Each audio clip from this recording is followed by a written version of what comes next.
The vastness of space stretched before the Defiance, Earth's first true interstellar vessel.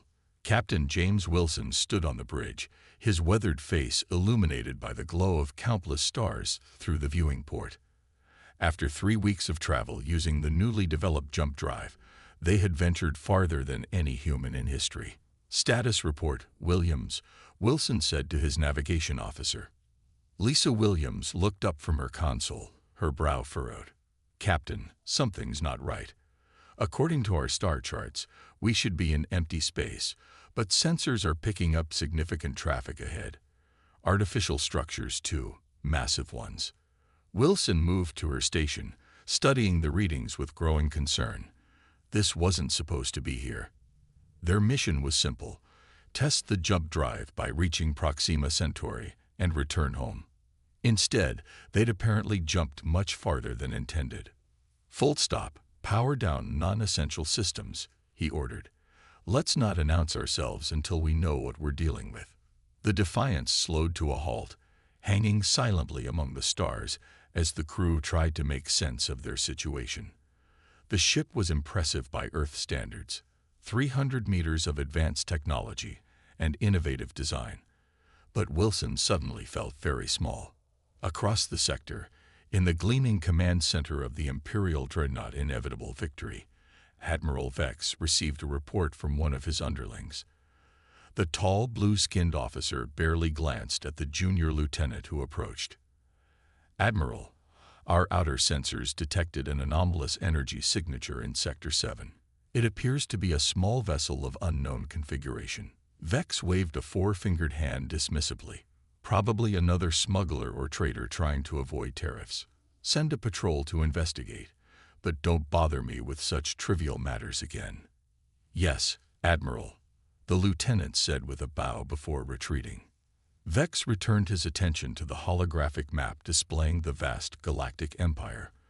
For over 3,000 years, the empire had ruled the known galaxy with absolute authority. Thousands of species and millions of worlds bowed to imperial rule. The addition of yet another insignificant trading vessel was hardly worthy of his attention. Back on the Defiance, the crew worked frantically to understand their predicament. Captain, I'm picking up communications traffic. Lots of it, reported Communications Officer Tom Baker. The computer can't translate most of it, but there are definite patterns suggesting organized civilization. Wilson nodded grimly. So much for being alone in the universe. We need more information before we... Contact, shouted Williams. 3 vessels approaching rapidly from the large structure at coordinates 227 by 45. They're on an intercept course. On the main screen, 3 sleek ships appeared, growing larger as they approached. They moved with precision that spoke of advanced technology and training. Can we jump back home? Wilson asked his engineer. Chief Engineer Alan Ramirez shook his head. No, sir. The drive needs 12 hours to recharge after our last jump. Wilson took a deep breath. First contact scenario. They trained for this theoretically, but no one had expected it to happen so soon, or so far from home. Open a channel, universal greeting package. Let's try to be diplomatic. Patrol Commander Drez of the Imperial Security Forces was having a routine day until the unknown ship appeared on his scanners. His orders were simple: intercept, identify, and, if necessary, board any unauthorized vessels. Vessel is small, Captain. Primitive design, his sensor officer reported. No indication of standard drive systems or Imperial registry beacons. Drez frowned. Pirates using outdated tech to avoid detection, or perhaps a new species. The second possibility made him sit straighter. The Empire had not encountered a genuinely new spacefaring race in over a century. They're transmitting something, sir, audio and visual data, but not on any standard frequencies. Put it through, Drez ordered. The message was incomprehensible, but clearly artificial. This was no pirate trick. Order them to power down and prepare for boarding, Drez commanded. Standard protocols for first contact scenarios. On the Defiance, Baker's console lit up. Captain, they're responding. I can't understand the language. but the computer is working on it. They're transmitting some kind of mathematical sequence followed by, I think it's instructions. Wilson leaned forward. What kind of instructions? Based on the imagery, they want us to shut down our engines and let them board us. Baker replied, his voice tense. Wilson exchanged glances with his first officer, Commander Diana Roberts. They both knew what was at stake. Humanity's first encounter with alien life could not begin with surrender. Send this message. We are the Starship Defiance from Earth. We come in peace and wish to establish diplomatic relations. We respectfully decline boarding at this time, but are willing to meet representatives at a neutral location. Baker transmitted the message while the bridge crew held their breath. The response was immediate and clear even without translation. The three alien ships spread out in a classic flanking formation and accelerated toward them. Evasive action, Wilson ordered. Ramirez, give me everything you can from the maneuvering thrusters. The Defiance banked hard, accelerating away from the approaching vessels. What the human ship lacked in raw power, it made up for in agility. The design had been optimized for rapid course changes that defied conventional space tactics. Dres stared in disbelief as the primitive-looking vessel performed a maneuver that should have been impossible for its apparent technology level. His ships, the pride of the Imperial Patrol Fleet, suddenly found themselves chasing a target that refused to behave as expected. "Sir, they're outmaneuvering us," his tactical officer exclaimed. "Impossible," Dres snapped. "Lock tractors and bring them in." The patrol ships fired their tractor beams, invisible forces reaching out to seize the human vessel. But the Defiance wasn't where it should have been. Somehow, the human captain had anticipated the attack and initiated a roll that carried them just beyond the tractor beam's effective range. "They can't have known about tractor technology," Dres muttered. "This is concerning." "They tried to grab us with some kind of energy beam," Williams reported. "Based on the field dynamics, it's designed to hold ships in place." Wilson allowed himself a small smile. "Good thing we practiced those evasion drills. Roberts, prepare the emergency jump protocol." Roberts looked alarmed. "Sir, emergency jumping without proper calculations cold. Could be safer than waiting to see what these folks have planned for us." Wilson finished. "Plot a short jump, just enough to break contact." As the alien vessels regrouped for another pass, the Defiance suddenly flared with energy. Before Dres could issue new orders, the human ship vanished in a flash of light, leaving nothing but empty space where it had been. In his ornate office on the Imperial capital world, Admiral Vex received the patrol report with growing irritation that turned to concern. "You're telling me that an unknown vessel, with apparently primitive design, outmaneuvered our patrol ships and then disappeared?" He asked the holographic image of a very uncomfortable Commander Dres. "Yes, Admiral. They used some kind of jump technology we couldn't track." Vex leaned back in his chair, his mind racing. New species were supposed to be simple to integrate into the Empire. They were supposed to be awed by Imperial might, grateful for Imperial protection, and quick to submit to Imperial rule. They were not supposed to embarrass Imperial patrol ships. "Find that vessel," Vex ordered, his voice cold. "I want to know everything about these humans, and prepare a formal first contact team. It seems we have a situation that requires my personal attention." As Dres's image faded, Vex turned to look out at the gleaming spires of the Imperial capital. For the first time in many cycles, he felt something unexpected: uncertainty. Somewhere out there, a ship that had no right to challenge Imperial authority had done exactly that. And Vex couldn't shake the feeling that this was just the beginning. 2 standard cycles had passed since the unexpected encounter with the unknown vessel. Commander Trell stood at attention aboard the Imperial flagship Dominion, his spine rigid as Admiral Vex paced before him. "Commander, this situation has drawn the attention of the Imperial Council itself," Vex said, his blue skin darkening with frustration.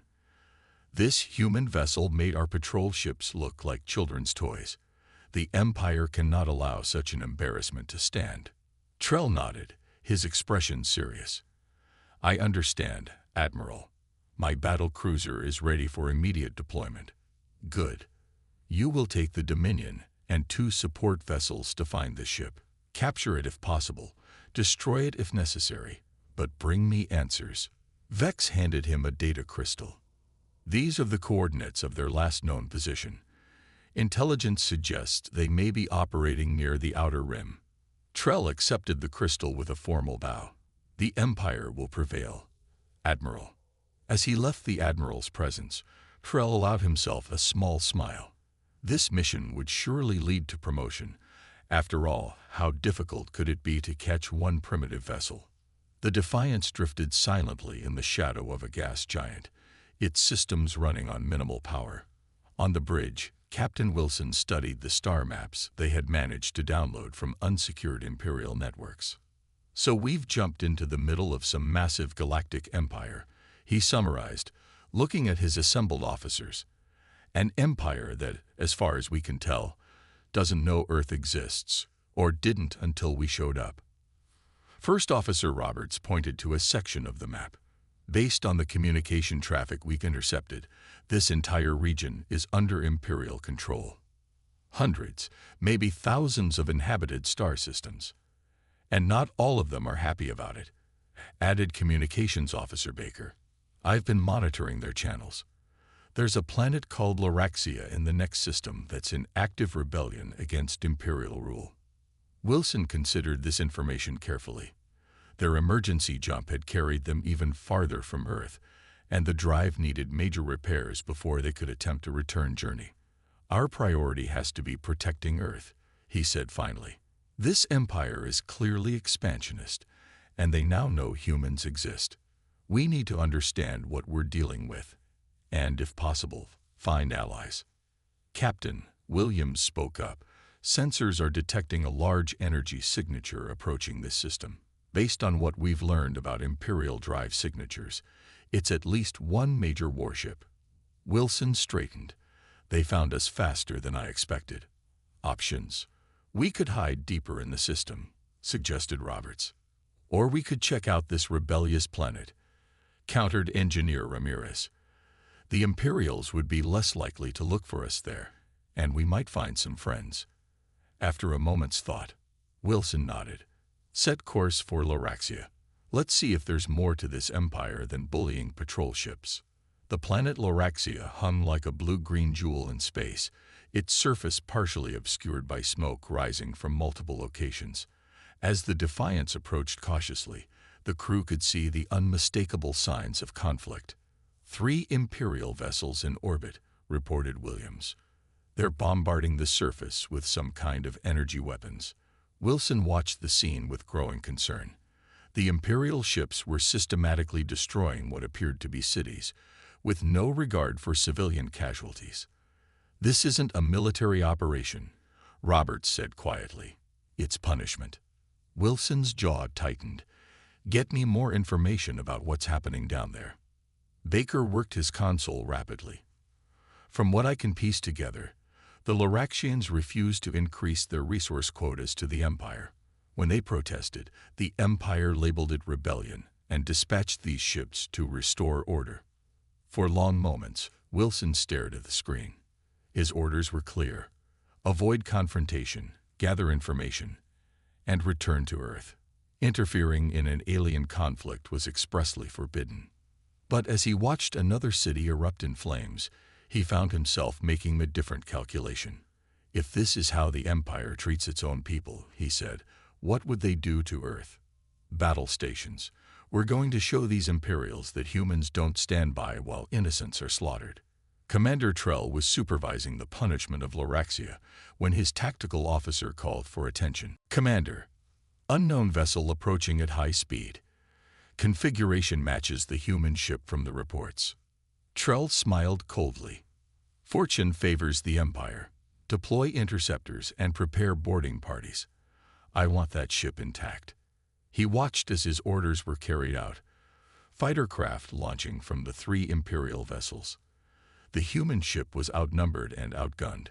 This would be over quickly. "Captain, they've launched fighters," Williams reported. 30 small craft, heavily armed, on intercept course. Wilson nodded calmly. Activate defense protocols Alpha through Delta.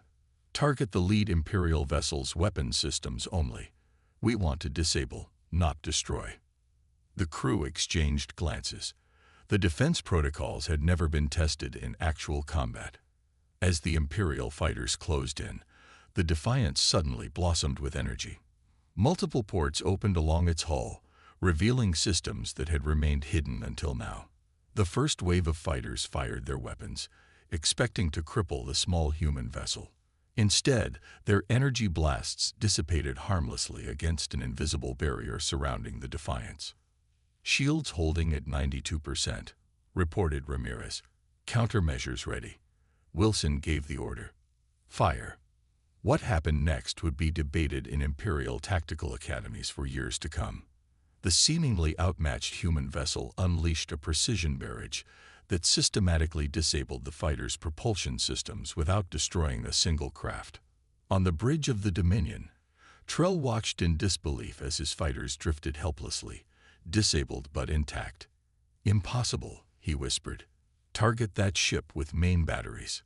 Before his gunners could comply, the Defiance accelerated with shocking speed, evading the heavy weapons fire. It approached the first Imperial vessel and fired again. Surgical strikes disabled the warship's main cannons, leaving it unable to continue bombarding the planet. "Sir, our weapons are offline," came the panicked report from the first ship. "They're targeting our bombardment systems only," noted Trell's tactical officer with professional admiration. Remarkable precision. Before Trell could issue new orders, the human ship had repeated the process with the second Imperial vessel. Now 2 of his 3 ships hung in space, unable to continue their mission but otherwise functional. "All vessels, concentrate fire," Trell ordered, but the human ship moved with unnatural agility, seeming to anticipate each attack before it came. "Final target locked," Williams announced on the Defiance. Wilson nodded. "Fire." The Dominion shuddered as its main weapons were systematically disabled by the human vessel's precision strikes.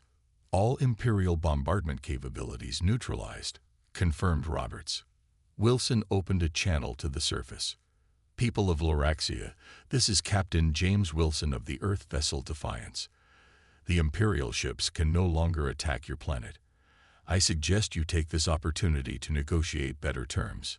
Without waiting for a response, he turned to his navigator.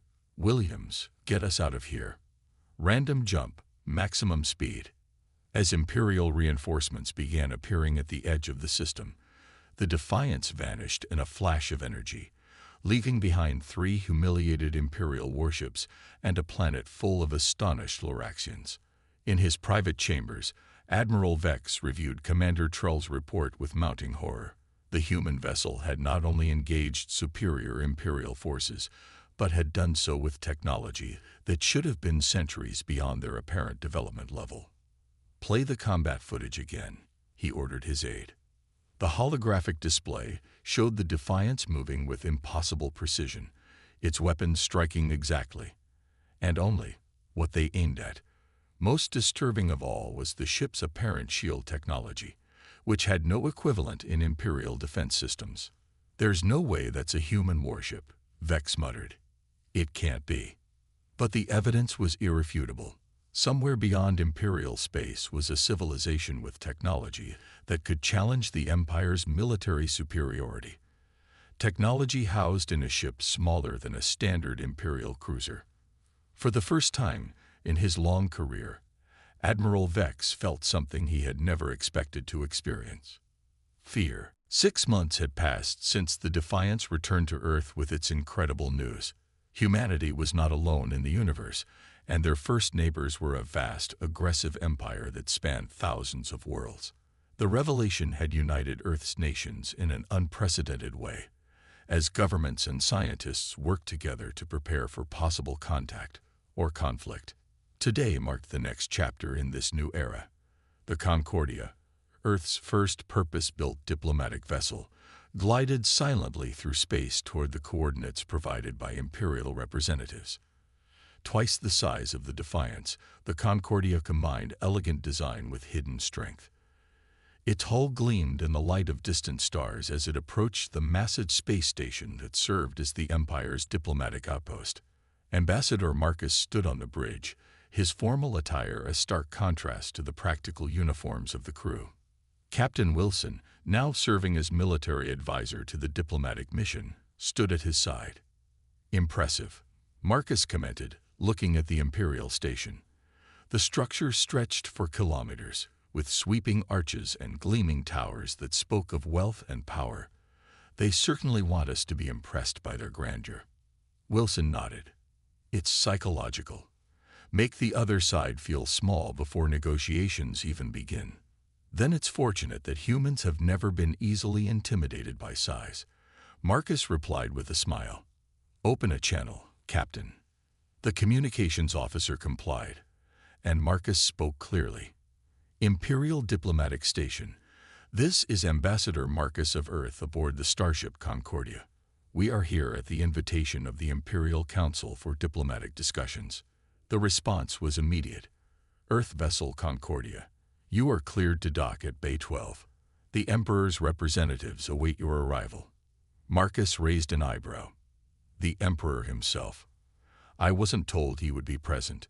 A recent development, it seems," Wilson said cautiously. "The incidents with the Defiance must have attracted high-level attention." "All the more reason to tread carefully," Marcus replied. "Let's not keep them waiting." The Imperial Diplomatic Chamber was designed to emphasize the Empire's power and history. Ancient battle flags hung from high ceilings, while stone-faced guards in ornate armor stood at attention along the walls. At the far end, seated on an elevated platform, was Emperor Revex AX, ruler of the Galactic Empire. Unlike many of his subjects, the Emperor appeared almost human, distinguished only by his metallic gold skin and eyes with vertical pupils like a cat's. He studied the Earth delegation with open curiosity. "So these are the humans who have caused such a stir in my realm," he said, his voice surprisingly gentle. "You are smaller than I expected." Ambassador Marcus bowed respectfully but not subserviently. "Your Imperial Majesty, I bring greetings from Earth, and thanks for this opportunity to establish diplomatic relations." The Emperor waved a hand dismissively. Yes. Relations. Tell me, Ambassador, how does a species with no prior contact with the Empire develop such interesting technology? Our analysts are quite puzzled by your achievements." Marcus smiled politely. "Evolution takes many paths, Your Majesty. Humans have always been resourceful and innovative. We developed along lines that suited our particular circumstances." "Indeed," the Emperor leaned forward. "And these circumstances produced a vessel capable of disabling 3 Imperial warships without destruction. Most fascinating." Wilson tensed slightly at the Emperor's tone. There was something predatory in his seemingly casual interest. "A regrettable incident," Marcus said smoothly. "Captain Wilson acted to protect innocent lives, but took care to avoid unnecessary loss of life or ships." "Yes, we noted that restraint," the Emperor replied. "It raises interesting questions about your species' capabilities and intentions." The diplomatic dance continued for hours. Imperial representatives questioned the humans extensively about Earth's government, military, population, and resources. Marcus answered carefully, revealing enough to establish goodwill but keeping many details vague. While the diplomatic team engaged with Imperial representatives, a different drama was unfolding aboard the Concordia. In the ship's secure communications center, Lieutenant Garcia noticed something unusual. "Captain, I'm detecting unauthorized access attempts in our computer network." The ship's captain, Laura Reed, immediately alerted the security team. "Source: the station," Garcia confirmed. "They're trying to be subtle, but they're definitely probing our systems." Reed's expression hardened. "Activate counter-intrusion protocols. Let's see what they're after without alerting them that we're aware." The security officer worked quickly. "They're targeting our technical specifications, weapons systems, and jump drive data. Imperial spies," Reed murmured. Well, let's give them something to think about. She authorized a specific protocol designed for exactly this scenario. Rather than simply blocking the intrusion, the Concordia's defensive systems would present a carefully crafted false data set while simultaneously gathering information about the attackers. Back in the diplomatic chamber, the negotiations were proceeding when a commotion erupted at the entrance. An Imperial officer hurried in, his face showing alarm despite his training. "Your Majesty," he began, then hesitated, glancing at the human delegation. "Speak," the Emperor commanded. "Sire, the station's central computer system has initiated a total lockdown. All communication with other Imperial facilities is blocked, and security doors throughout the station have sealed." The Emperor's eyes narrowed as he turned to Marcus. "What is the meaning of this?" Marcus looked genuinely confused. "I have no idea what's happening, Your Majesty." Before anyone could respond, Captain Wilson's communication device chimed. He checked it, then cleared his throat. "It appears that someone from the station attempted to hack into the Concordia systems. Our defensive protocols activated automatically." "Defensive protocols," the Emperor repeated, his voice dangerously quiet. Wilson maintained a neutral expression. "Standard security measures, Your Majesty. Any unauthorized intrusion attempt triggers an automated response. In this case, it seems our systems interpreted the attack as coming from the station's main computer and isolated it to prevent further breaches." "Release my station immediately," the Emperor demanded. Marcus intervened smoothly. "Of course, Your Majesty. A simple misunderstanding. Captain, please have your crew deactivate the defensive response." Wilson nodded and sent the command. Moments later, the Imperial officer confirmed that systems were returning to normal. The Emperor's face was unreadable, but the tension in the room was palpable. What should have been a simple diplomatic meeting had revealed an uncomfortable truth. The humans possessed technology that could neutralize Imperial systems without firing a shot. Later, as the Earth delegation returned to the Concordia, Marcus and Wilson spoke privately. "That could have gone better," Marcus said with a sigh. Wilson shook his head. "Actually, it went exactly as expected. They're testing us, trying to gauge our capabilities and weaknesses. And we just showed them that we can shut down their systems remotely," Marcus pointed out. "That's hardly going to make them feel secure about our peaceful intentions." "Perhaps," Wilson conceded, "but it also showed them that direct confrontation might be costlier than they anticipated." Their conversation was interrupted by Captain Reed. "Ambassador, Captain, we've received an urgent communication from Earth. Multiple human ships have been deployed to various border regions as a precautionary measure, and there are reports of unusual Imperial fleet movements near several key jump points." Marcus and Wilson exchanged glances. The diplomatic mission was supposed to prevent escalation, not provoke it. "It seems the real negotiations have just begun," Marcus said grimly. Outside the viewport, the massive Imperial station slowly receded as the Concordia prepared to depart. But both men knew this was just the beginning of humanity's complicated relationship with the Galactic Empire, a relationship now balanced precariously between diplomacy and the growing threat of conflict. The Imperial Council chamber was silent as Admiral Vex finished his presentation. 12 council members, representing the most powerful species within the Empire, sat around the massive table carved from the wood of an extinct tree. Emperor Revex AX watched from his elevated seat, his golden fingers tapping slowly on the armrest of his throne. "So," the Emperor said finally, "you recommend a preemptive strike against this Earth?" Vex stood straight, his blue skin darkening with conviction. "Yes, Your Majesty. The human threat must be eliminated before they grow stronger. Their technology is advancing rapidly, and their ships have already appeared at multiple points along our borders. Ships that have taken no hostile action," noted Councillor Mira, an elderly female with features like a terrestrial fox. "They observe, they map, and they withdraw when approached, gathering intelligence for future attacks," Vex insisted. The Concordia incident proved they can disable our systems with ease. Next time, they might not be so merciful. The Emperor turned to his intelligence director. What do we know about their homeworld? The director, a small gray-skinned being, activated a holographic display. Earth is the third planet in a system with one yellow star. Population approximately 8 billion. Industrialized, but until recently, confined to their own planet. Their sudden technological leap is unexplained. Not unexplained, Vex interrupted. Hidden. They concealed their true capabilities until now. The Emperor considered this information carefully. Very well. Authorization granted for Operation Containment. Assemble the fleet, Admiral.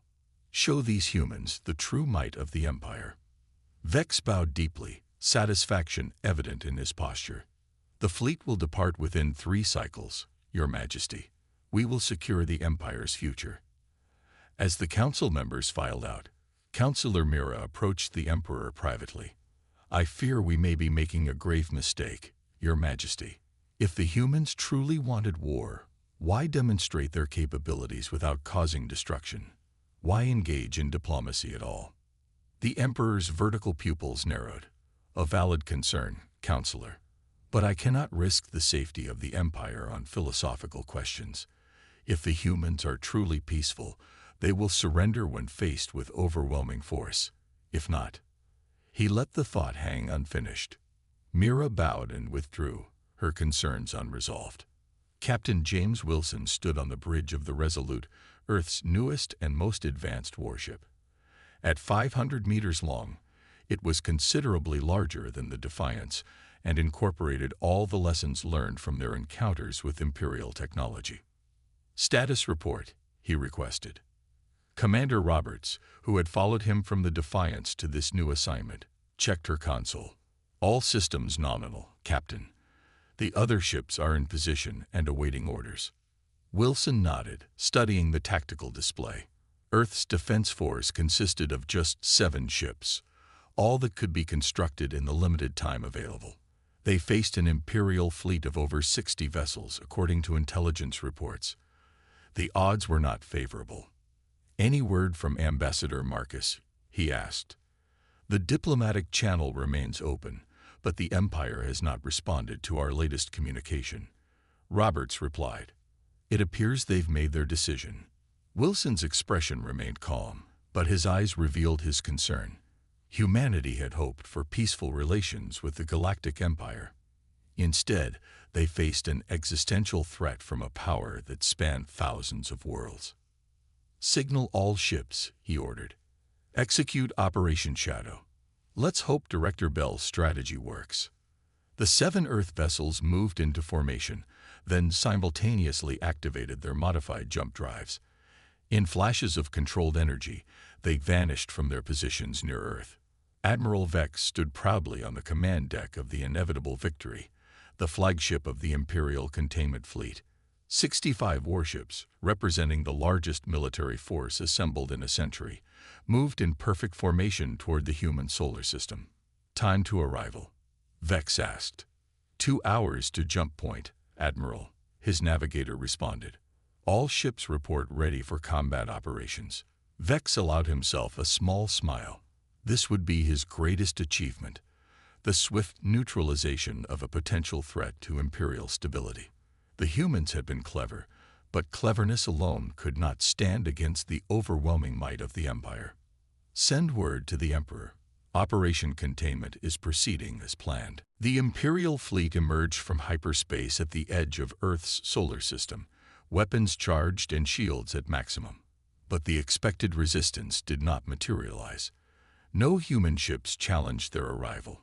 Scans detect no defensive vessels or weapons platforms, reported the sensor officer. The approach to the inner system is clear. Vex frowned. This was too easy. Maintain alert status. Deploy scout ships to verify these readings. The scouts reported the same findings. The solar system appeared undefended except for some primitive satellites and space stations near the 3rd planet. Could our intelligence be wrong? Vex wondered aloud. Perhaps they abandoned their homeworld after detecting our approach. "Unlikely, Admiral," his tactical officer replied. "We detect normal communication patterns and energy signatures from the planet. They are still there." Vex considered the situation, then made his decision. Proceed to Earth at combat speed. All ships maintain formation and prepare for possible ambush. The Imperial fleet accelerated toward the inner system, weapons ready to neutralize any resistance. As they passed the orbit of the gas giant Jupiter, Vex felt increasingly uneasy about the lack of opposition. The humans had proven resourceful. Their absence now was troubling. "Admiral." The urgent voice of his sensor officer broke the tense silence. Energy signatures activating throughout the system. Hundreds of them. Vex watched in alarm as the tactical display suddenly blossomed with new contacts. Small objects, previously dormant and virtually undetectable, were powering up in a carefully orchestrated sequence. "What are they?" he demanded. Before his officer could answer, the effects became clear. Space itself seemed to warp around the Imperial ships as gravitational distortions rippled across their path. Ship after ship reported drive failures as the carefully calibrated hyperspace engines struggled against the unexpected interference. "We're being immobilized," the tactical officer reported, his voice tight with disbelief. "These devices are generating localized gravity wells that disrupt our drive systems and weapons targeting." Within minutes, the mighty Imperial fleet hung motionless in space, unable to advance or retreat, their weapons rendered useless by the gravitational distortion. Vex stared at the display in disbelief. "How is this possible? Our intelligence indicated nothing about such technology." As if in answer to his question, a single human ship appeared directly ahead of the fleet. It was smaller than his flagship, but sleek and clearly powerful. The vessel's design was unlike anything they had encountered before. "Admiral," his communications officer said, "we're receiving a transmission from the human vessel. Audio and visual." "Put it through," Vex ordered, his voice cold with anger. The main screen activated to show Captain Wilson standing calmly on the bridge of the Resolute. "Admiral Vex," Wilson began, "this is Captain James Wilson of Earth. I see you've encountered our gravitational defense network. I assure you, no permanent damage has been done to your vessels. The effect is temporary and completely reversible." "This is an act of war," Vex snarled. "The Empire will not tolerate such aggression." Wilson's expression remained neutral. "On the contrary, Admiral, we have not fired a single shot. Your fleet entered our sovereign space with clear hostile intent. We have simply discouraged that approach." He paused, then continued. "Earth desires peaceful relations with the Empire, but we will not be conquered or intimidated. I am authorized to offer you a choice. Withdraw your fleet, and we will deactivate the gravity net, or remain, and we will be forced to demonstrate additional defensive capabilities." Vex's four-fingered hands clenched into fists. "You cannot hope to stand against the full might of the Empire. Even if you disable this fleet, others will come." "Perhaps," Wilson acknowledged. "But consider the cost, Admiral. And consider what the other species within your empire might think when they learn that a handful of human ships and a network of automated platforms neutralize your finest fleet without bloodshed." For the first time in his long career, Admiral Vex found himself without a clear strategic option. The humans had outmaneuvered him completely. "I will convey your message to the Emperor," he said finally. Wilson nodded. "We'll await his response. Resolute out." As the transmission ended, Vex gazed out at the stars surrounding his immobilized fleet. The Empire had ruled unchallenged for millennia. Now, a species from a single insignificant world had changed everything. The Imperial crisis had truly begun. The Emperor's personal vessel, the Imperial Glory, dropped out of hyperspace at the edge of Earth's solar system. Unlike the massive warships of the containment fleet, the Imperial Glory was designed for speed and elegance, its sleek lines reminiscent of ancient sea creatures from the Imperial homeworld. On the command deck, Emperor Revex IX watched as his ship approached the immobilized fleet. It had been 2 standard weeks since Admiral Vex's failed attack, and the situation had only grown more complex. News of the Empire's defeat had spread throughout the galaxy despite efforts to contain it. Already, 3 previously loyal systems had declared their independence. "Your Majesty," his aide said quietly, "the human ambassador is hailing us." The Emperor straightened his ceremonial robes. This unprecedented personal visit, the first time in 7 centuries that an emperor had left the imperial core worlds, was a gamble, but the alternative was unthinkable. "Put him through," he commanded. Ambassador Marcus appeared on the screen, his expression respectful but not subservient. "Emperor Revex, on behalf of Earth and all humanity, I welcome you to our solar system. We are honored by your personal attention to this matter." The Emperor nodded slightly.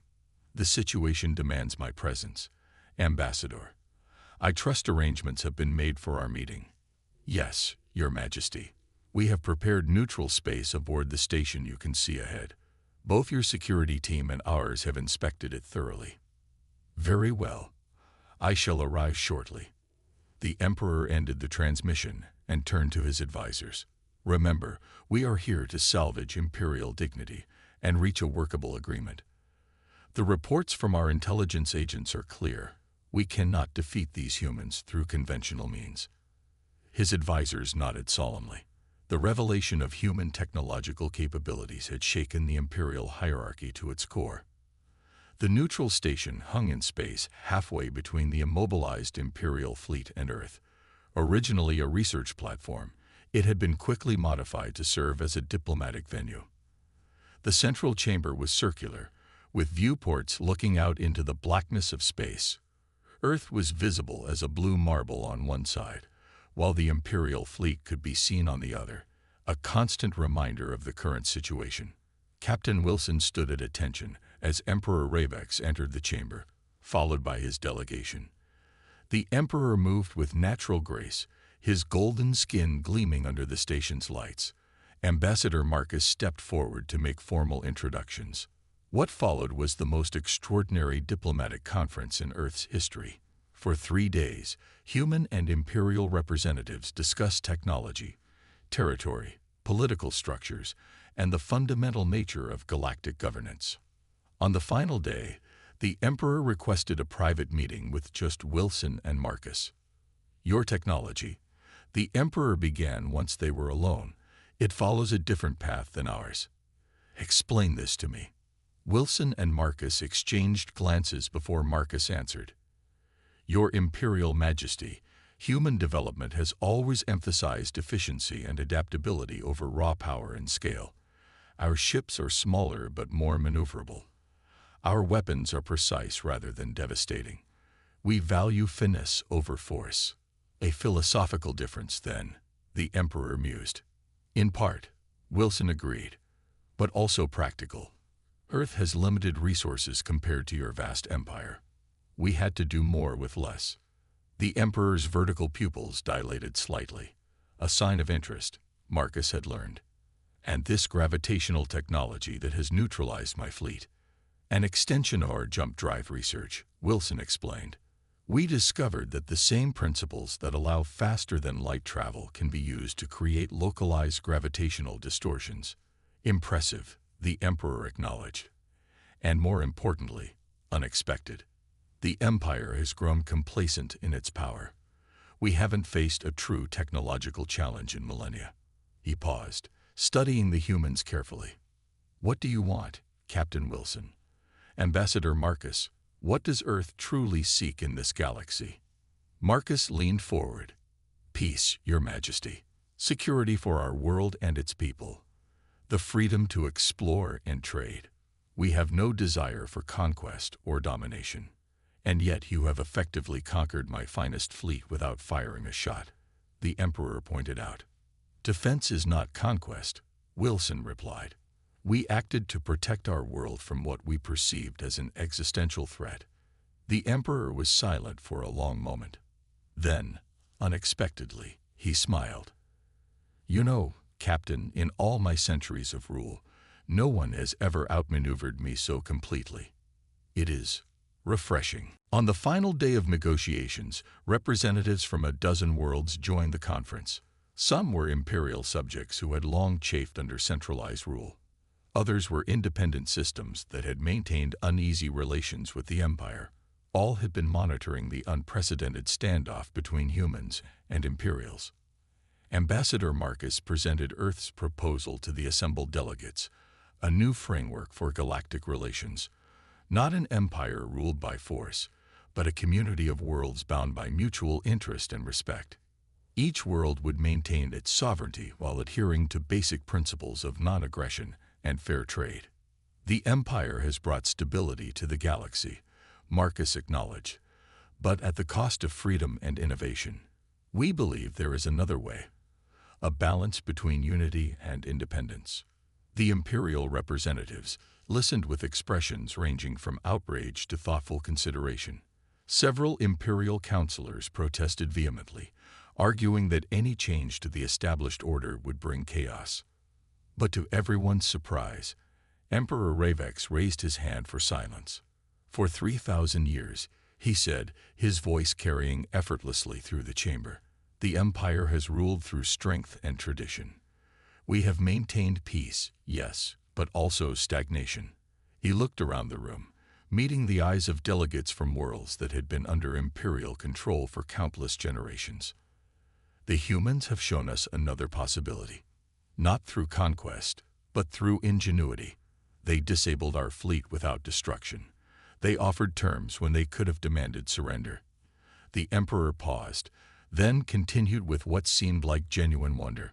Their ships, their remarkable ships that confused my best commanders, represent not just different technology, but a different way of thinking.